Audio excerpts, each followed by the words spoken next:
It's possible that when you reach a certain level, if you're walking around in the Commonwealth, you will see something soar through the sky, and then you'll hear a big crash after just a few seconds. What you have just witnessed, my friends, is a UFO crash. Now, normally I do dungeons on this channel, but I thought I'd expand it to encounters as well, because there's really some special hidden design aspects behind these random encounters, and we're going to go ahead and dig through this one right here. So, is the crashed UFO random encounter a good one, technically, from a design standpoint? Let's go searching for some aliens and we'll probably find the answer.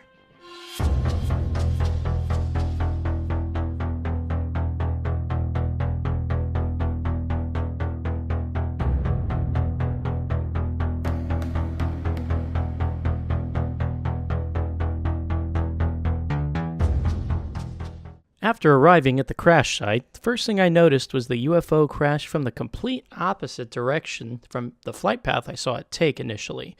Now, I mean, technically it's supposed to do that. It's just supposed to crash in the same spot every time, and since it's sort of a random encounter, you're supposed to see it pretty much just flying through the sky, and you're supposed to hear a crash, regardless of what direction it's going.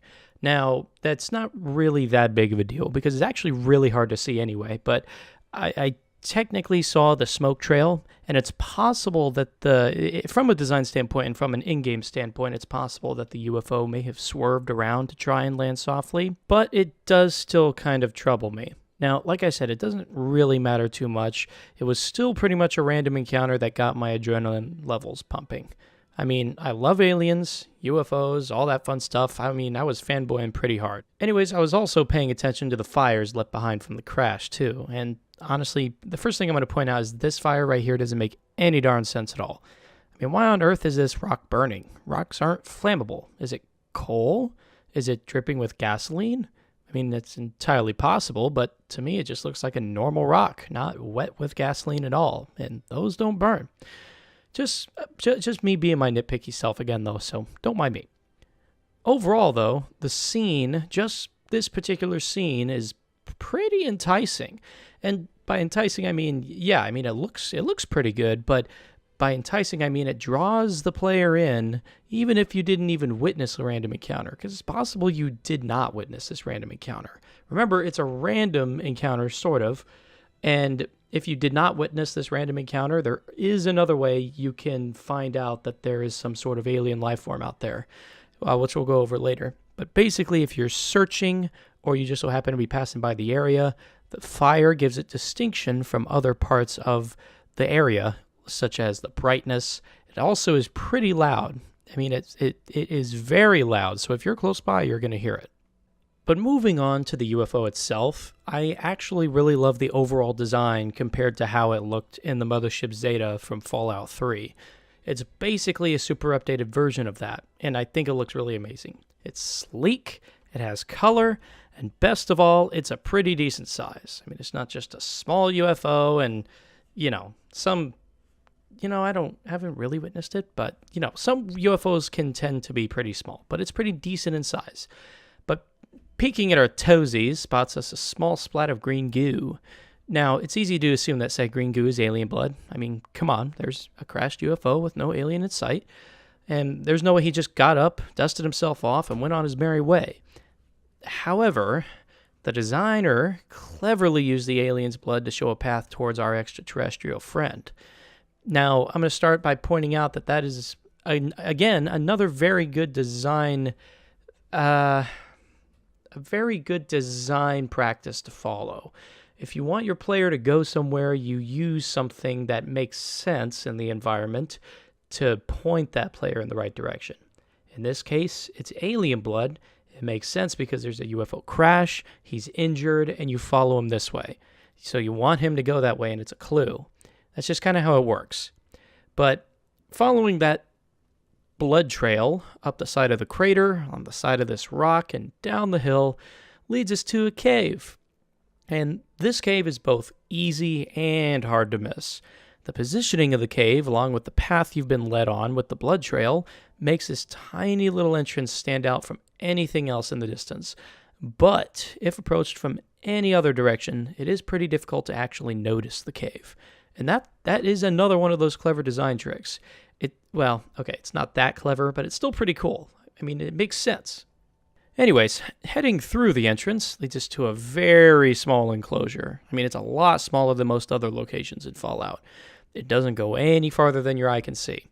But in the corner, in a cleverly lit area, you should be able to peek at our little friend here. Let's see if we can sneak up on him real quick.